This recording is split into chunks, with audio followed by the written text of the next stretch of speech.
On nous l'annonce depuis la popularisation de l'IA, mais demain, votre boulot sera probablement assuré par une IA et vous serez remplacé par celle-ci. Eh ben moi, ça m'est arrivé le 2 janvier 2023 et paradoxalement, avec le recul, c'est probablement ce qui m'est arrivé le mieux de ces dernières années.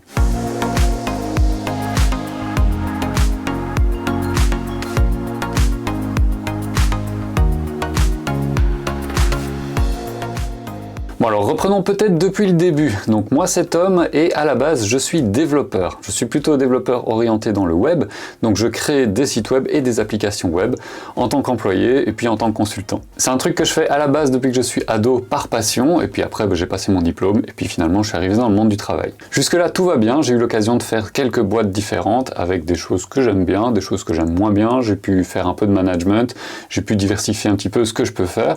Bref, a priori tout va bien. En plus de ça, je suis plutôt bien payé, donc j'ai pas à me plaindre.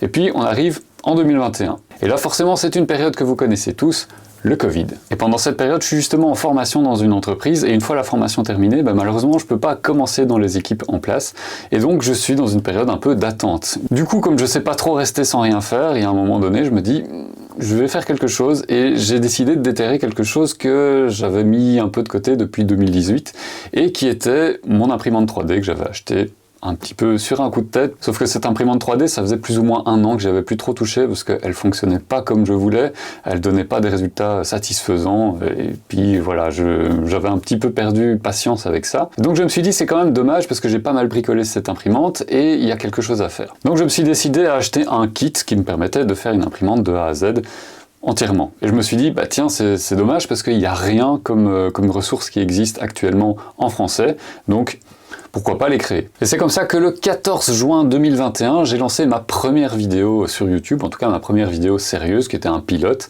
Et puis après, j'ai décidé de faire en vidéo, étape par étape, le montage de cette imprimante, donc la Voron V2.4. Alors je vous avouerai que c'était du contenu ultra spécifique, très technique, donc pendant un an j'ai fait quasiment que ça, comme contenu en tout cas, et voilà, ça avait un relatif succès, en tout cas ça m'a permis d'atteindre plus ou moins 800 abonnés sur la première année. Le truc c'est que pendant ce temps-là, j'ai pas trop chômé puisque j'étais un petit peu hyperactif et du coup j'ai passé le diplôme pour devenir enseignant. Donc en Belgique c'est un diplôme en 2 ans en cours du soir. Et en plus de ça, j'ai continué mes vidéos sur ma chaîne YouTube. Alors des vidéos qui commencent à marchouiller un petit peu quand même, mine de rien, avec une diversification du contenu et un peu plus de choses qui parlent d'impression 3D en règle générale, plutôt que de simplement continuer à parler de l'imprimante que j'avais montée moi-même. Et en plus pendant ce temps-là, on remarque que la technologie de l'impression 3D commence à se développer pas mal et il y a quand même des nouvelles marques qui arrivent aussi. Notamment une marque que vous connaissez peut-être qui s'appelle Bamboo Lab et qui venait de lancer avec plutôt succès un Kickstarter en août 2022 pour une imprimante qui s'appelle la X1 Carbone. Ensuite le temps passe, pendant ce temps-là j'ai l'occasion de changer 2 fois de boulot, alors surtout parce que je trouvais que les boulots que j'avais étaient en totale perte de sens par rapport à ce que je voulais. En tout cas, ça me parlait de moins en moins. Et puis, arrive un moment où je suis contacté par une entreprise de ma région, donc c'est vraiment tout proche de chez moi, parce qu'ils cherchent un développeur pour faire du travail finalement comme je faisais au tout début de ma carrière. Et je trouve que l'idée est sympa et qu'il y a un potentiel, donc j'accepte. Je travaille 3 mois dans cette boîte-là, et puis le 2 janvier, tout le monde est convoqué, donc tous les employés de cette boîte, pour nous annoncer que la boîte ferme. On est tous virés sur le champ. Et alors il y a quand même une chose qui m'interpelle, c'est la raison pour laquelle tout le monde est viré. C'est que la première, elle est pragmatique. A priori, on est dans une période économique qui est pas top et c'est une raison pour laquelle la boîte va fermer parce que les bénéfices n'étant plus à la hauteur des espérances de l'employeur, voilà, il préfère éviter de prendre tout risque. Et la deuxième raison, c'est plus intriguant puisque là, il nous dit, oui, avec l'arrivée de l'IA, parce que mine de rien, l'IA, ça faisait à peine quelques mois vraiment que ChatGPT avait débarqué, qui commençait à faire du bruit, etc., il nous disait « Non, vous savez, l'avenir de l'informatique, ça passera par l'IA, et donc, moi, maintenant, ce que je vais faire, c'est qu'en cas de problème, je passerai par l'IA pour, finalement, assurer votre job. » Et donc ça, mine de rien, pour l'ego, on en prend un méchant coup. Du coup, félicitations, bonne année 2023, tu es maintenant au chômage, Tom. Super. De là, évidemment, je fais ce que toute personne censée aurait fait, c'est-à-dire commencer à postuler auprès de boulots qui pouvaient être éventuellement intéressants. Sauf que de là naît un constat, c'est que de un, il n'y a pas énormément de boulots disponibles, on est en période post-Covid, et c'est franchement pas la folie. On est en période de crise économique, donc encore une fois, pas génial non plus. Et puis les quelques jobs qui sont dispo sont franchement pas folichons, franchement pas attirants. Et en plus de ça, on commence à me poser des questions de savoir pourquoi je suis resté que 3 mois dans cette boîte-là, pourquoi les boîtes précédentes je suis resté que 1 an, etc., etc. Et donc c'est vrai que d'un point de vue d'un employeur, j'ai peut-être pas le profil idéal, surtout dans ce contexte-là. Bon, par contre, j'ai un coup de chance, c'est que, rappelez-vous, ça fait quelques mois que je suis diplômé pour être enseignant en Belgique. Et donc ça, c'est un coup de chance pour moi, puisque ça me permet de décrocher un job dans une école dans laquelle je suis toujours à l'heure actuelle. Et dans un premier temps, c'est pour un temps plein. Sauf que vous savez probablement, quand on est enseignant, surtout enseignant pour adultes, un temps plein, ça représente la moitié d'un temps plein en tant que employé. Donc avant, je faisais des 40 heures semaine, voire même plus, avec des heures sup qui n'étaient évidemment pas rémunérées. Et là, j'arrive dans un boulot où je fais 20 heures semaine en classe, et puis évidemment j'ai du temps de préparation pour mes cours, mais en m'organisant correctement, j'arrive à préparer un maximum mes cours à l'avance pour au final me dégager du temps libre. Et ce temps libre, je le consacre entièrement à la chaîne YouTube, ça me permet de la développer, de partager plus de vidéos et d'augmenter surtout la qualité des vidéos que je fais. Et tout ça, ça se voit puisqu'en 2023, vous étiez plus de 10 000 abonnés sur la chaîne, et c'est à ce moment-là aussi que j'ai commencé à avoir quelques vidéos qui ont commencé à percer. Alors jusque-là, tout va bien, mais vous allez voir, c'est un petit peu l'ascenseur émotionnel, cette histoire, puisque en fin juin 2023, donc fin d'année scolaire, on m'annonce que l'année prochaine, on ne pourrait pas me reprendre à temps plein et que je serais à mi-temps. Sauf que moi, en tant que prof, je gagnais déjà moins que ce que je gagnais en tant que développeur. Ma femme, parallèlement à ça, elle avait repris des études, et donc en Belgique, quand on reprend des études en cours du jour, on a droit à 0 € d'aide, donc ça pendant 3 ans. Et donc ça commençait à piquer un petit peu niveau finance, et voilà, je me suis dit ok, au moins ça fait un mi-temps assuré, va falloir trouver un autre mi-temps et essayer de compléter. Donc je fais encore une fois ce que n'importe qui pourrait faire en ce genre de cas, c'est-à-dire essayer de trouver un job qui permettrait de mettre du beurre dans les épinards. Donc j'essaye de trouver évidemment un autre mi-temps en tant qu'enseignant, mais c'est pas évident parce que il faut que les jours correspondent. J'arrive finalement à trouver dans une école pas loin de chez moi pour faire un 3/4 temps, donc niveau financier c'est ok, mais c'est pas non plus la folie. Et puis j'arrive comme ça jusque janvier 2024. Là, en janvier 2024, l'école qui m'a repris me dit voilà, on n'a plus d'heures pour la suite, donc je suis à nouveau à mi-temps. Heureusement, j'arrive plus ou moins à passer le restant de l'année en trouvant des heures de cours par-ci par-là. Alors ce qui me sauve dans tout ça, et c'est un peu le fil conducteur, c'est l'intelligence artificielle, puisque l'intelligence artificielle, mine de rien, même si ça a été un des motifs qui a fait que j'ai dû partir de la boîte et me retrouver dans cette merde noire là, c'est que l'intelligence artificielle, c'est quand même pratique au quotidien. Ça me fait gagner du temps dans la rédaction de mes cours, ça me fait gagner du temps un peu au quotidien, et donc ça me permet toujours de dégager du temps libre pour pouvoir me consacrer à cette fameuse chaîne YouTube qui est aussi le fil conducteur de cette vidéo. J'arrive à terminer cette année scolaire sans trop de dégâts, donc on arrive fin juin 2024, ok. Je redémarre en septembre 2024, toujours avec cette fois-ci plus ou moins un temps plein, donc ça me va. Et puis on arrive en janvier 2025. Alors clairement, c'est le schéma récurrent, c'est toujours en janvier de chaque année qu'il y a une merde qui arrive. Et donc en janvier 2025, l'école qui assure mon deuxième mi-temps me dit « on n'a plus d'heures, désolé, c'est fini l'informatique chez nous, il n'y a plus assez d'élèves, donc on ne sait pas te reprendre ». Et là, je vous avoue que ce schéma récurrent, j'en ai ras-le-bol et j'ai envie de tout envoyer péter. Donc j'en discute sérieusement avec ma femme qui est mon soutien depuis 18 ans et je lui explique un peu la situation, je lui fais part aussi de ce que je ressens et elle me dit « mais ta chaîne YouTube finalement, ça commence à devenir sérieux, tu es quand même à 20 000 abonnés, tu fais du contenu qui plaît et en plus tu aimes bien faire ça, donc pourquoi tu mettrais pas tous tes efforts, en tout cas tout ton temps libre là-dedans pour vraiment faire développer ça. Sauf que mettez-vous à ma place, ça fait quand même 3 ans que je fais ça, je n'en vis pas, ça me rapporte peut-être un petit peu de quoi m'acheter un nouveau micro, de quoi acheter une caméra de bonne facture, etc., etc. Mais à aucun moment j'envisage en vivre. Et sauf que là, c'est vrai que ça fait quelques mois que ça a pris une certaine ampleur et que je me dis waouh, je m'attendais pas à ça. Mais au fond de moi, youtubeur, c'est pas un job.